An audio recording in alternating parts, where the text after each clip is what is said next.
These are things that, like, even people with the financial background still don't understand. And it's not their fault. It's, of course, this is not in the news. It's not in books and textbooks. It's almost like a secret.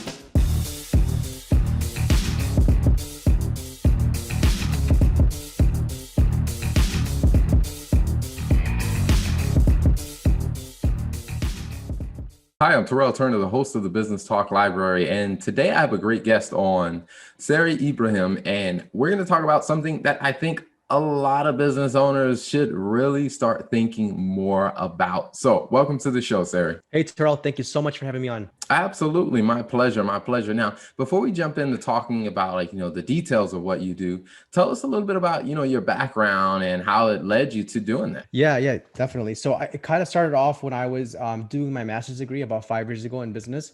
And I was working at a few different insurance companies. I worked at Allstate Insurance. I was helping a lot of like business owners pretty much plan their insurance planning, doing like a lot of auto, home, commercial insurance.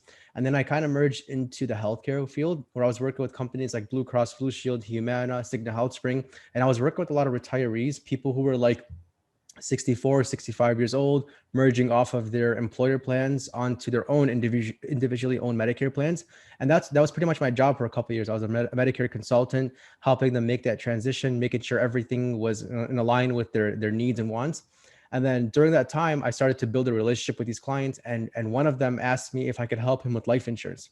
He said, there's a life insurance policy. It has cash value. It builds up over time. And I had no idea what he was referring to. But I told him, I would do more research for him. I'd get back to him. And I went to Amazon. One of the ways I like to learn is I like to read about a subject. So I went to Amazon and searched for books about life insurance. And I came across this one book called The Bank on Yourself Revolution by Pamela Yellen. And the book pretty much talks about using this concept called the bank on yourself concept. It's also known as the infinite banking concept. A lot of people know it as that. And it's the utilization of dividend paying whole life insurance, mainly for the cash use for the living benefits. And then pretty much as I was reading this book, it kind of took me off guard, where I was thinking about, Medicare. I was thinking about how to service this client. And then the book was talking about, how every time there's a market crash, the majority of people who have retirement accounts like 401ks, 403bs, IRAs, mutual funds, brokerage accounts, those get hit significantly, maybe even losses of like 50 to 60% every time there's a market crash. And I was like, this is a big problem for a lot of people, because a lot of people rely on, 401ks, their money invested in the stock market for their retirement. And I kind of wanted to, the book had a part where it said, if you wanted to become a bank on yourself professional and join the organization. And I did that. I filled out an application, joined the organization. I went through an 8-week rigorous training program in financial services, and then started the company Financial Asset Protection. And pretty much that's what I do now. I started the company Financial Asset Protection, and our primary focus is using the bank on yourself strategy to help small business owners pretty much keep their wealth and as well as grow it regardless of market conditions. Awesome. Awesome. Something you said that I thought was interesting was when the person asked you about, the cash value of life insurance. Is like, I wonder how many people that are in the insurance space that don't understand that. Oh yeah, definitely. Not just in the insurance space, but also in the financial services space too. So a lot of financial advisors and financial planners mostly specialize in like stocks, bonds, mutual funds, 401ks, IRAs, more on the conventional, traditional financial planning. So when they hear like cash value life insurance, either they have no idea what it is, or they argue against it. They say, that's really, small rates of return, super expensive policies. It's not worth it. You get a much higher rate of return investing your money in the stock market.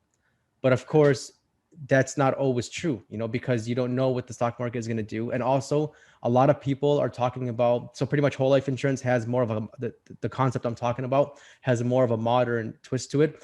It's been around for over 160 years, but the infinite banking concept has been around for about 20 years. And you can structure it so it has higher rates of return, higher than the older policies. So kind of those are some ways to kind of argue against how people say that, whole life insurance is super boring, very little rates of return. There are ways where you can increase the rates of return safely and predictably, and also on a tax favored basis. Mhm. Gotcha. So now, as you kind of navigated that journey, like I said, of just, being introduced to this, you say an alternative from the conventional way of thinking about, investing in people, protecting their future and their assets.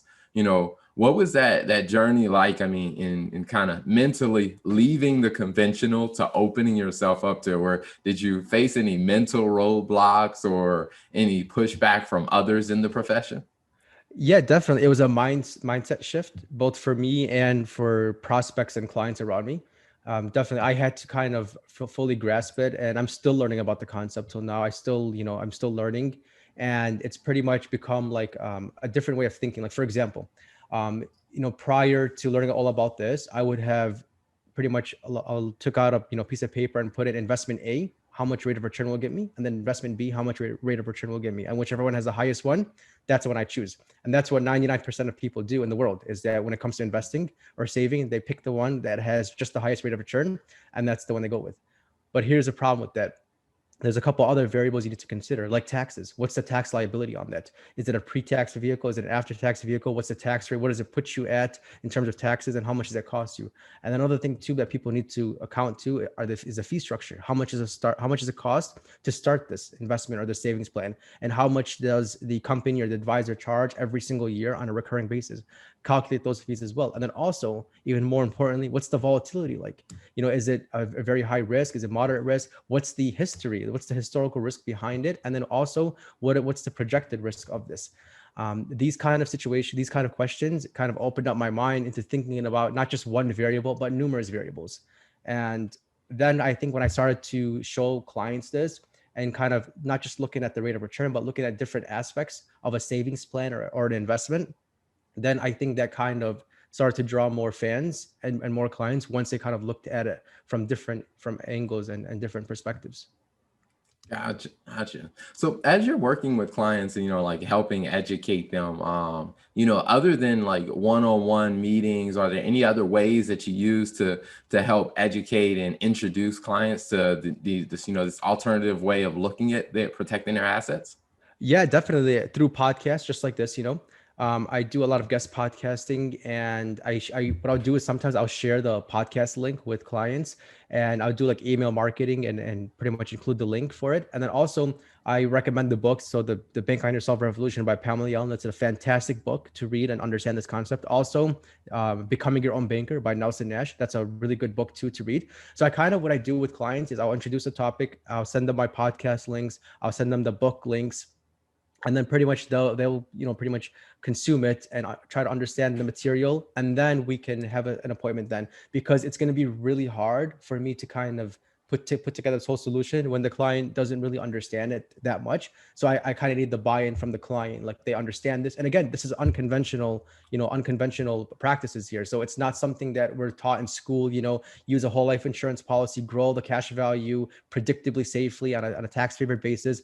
These are things that, like, even people with the financial background still don't understand. And it's not their fault. It's, of course, this is not in the news. It's not in books and textbooks. It's almost like a secret.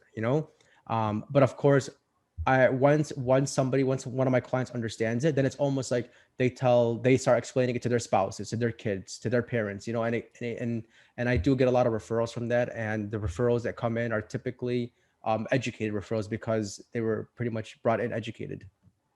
Gotcha. So when you're usually working with someone, and or I guess you're talking to people, are there any common roadblocks that they usually have that slow them down from comprehending and understanding this?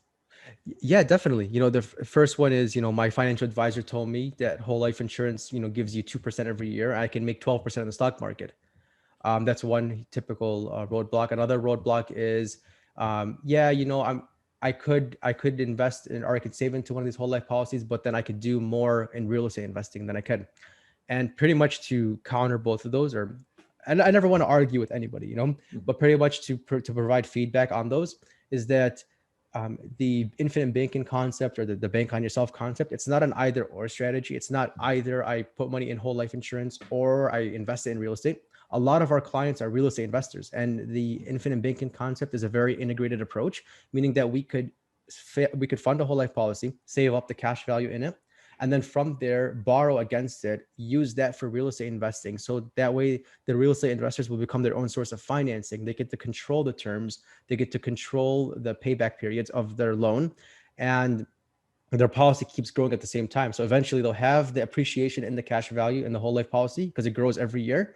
And they'll have the appreciation from the real estate. So pretty much their money is doing two things for them at the same time. And Terrell, this is exactly what banks do. Banks have whole life insurance policies. They grow them with billions of dollars, and then they borrow from those policies. They use those to fund, credit cards, lines of credit, mortgages. They earn interest from those, and they earn interest from the life insurance companies at the same time with the same dollars. And this is something that I want like a lot of people to know about. I kind of want to spread the word to like, show them how they could beat the banks at their own game is using this strategy.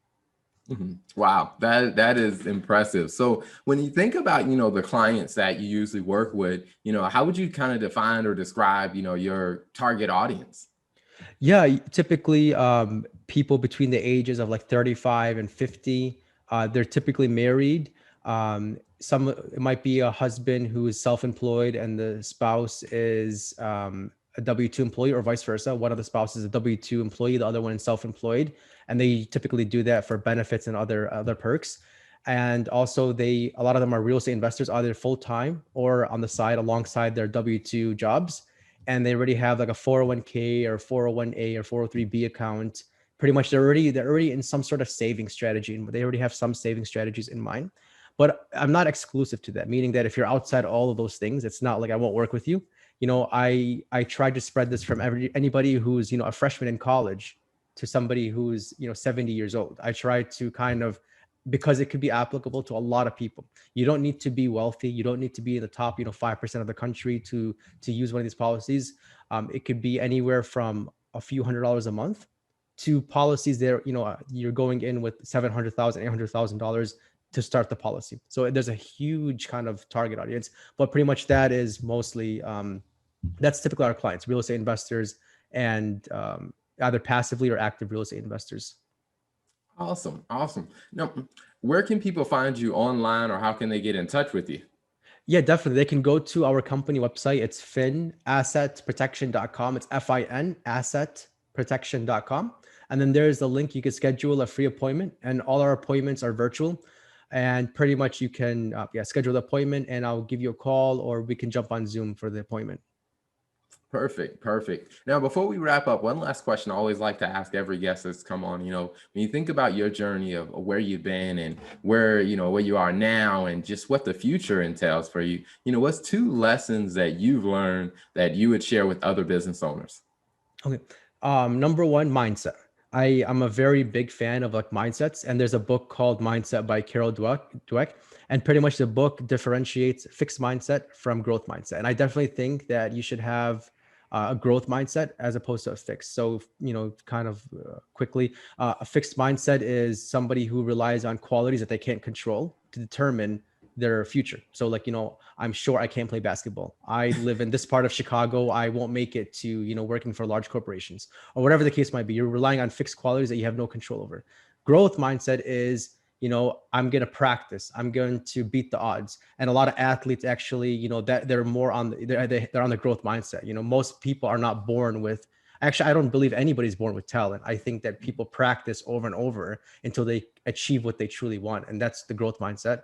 And then the second thing that I want to share with people is to think like a bank, instead of thinking like a consumer or thinking kind of just like a buyer, somebody who just follows the lead. Think like a bank. What are the largest companies and the largest banks doing in the world, and then follow what they're doing and pretty much mimic their results when it comes to saving and passively investing and growing your business, of course. Awesome. Well, sorry, thank you so much for coming on the show, sharing your story, your insight. Definitely enjoyed having you on and helping the audience hear what you had to share. So appreciate you coming on. Thank you, Terrell. Thank you so much for having me on. Thank you for tuning in to the Business Talk Library. If you like our content, be sure to follow us on social media. And if you want to see more of our exclusive content, you can subscribe and become a member on patreon.com/Business Talk Library. Hey, the Business Talk Library is the place where business makes sense.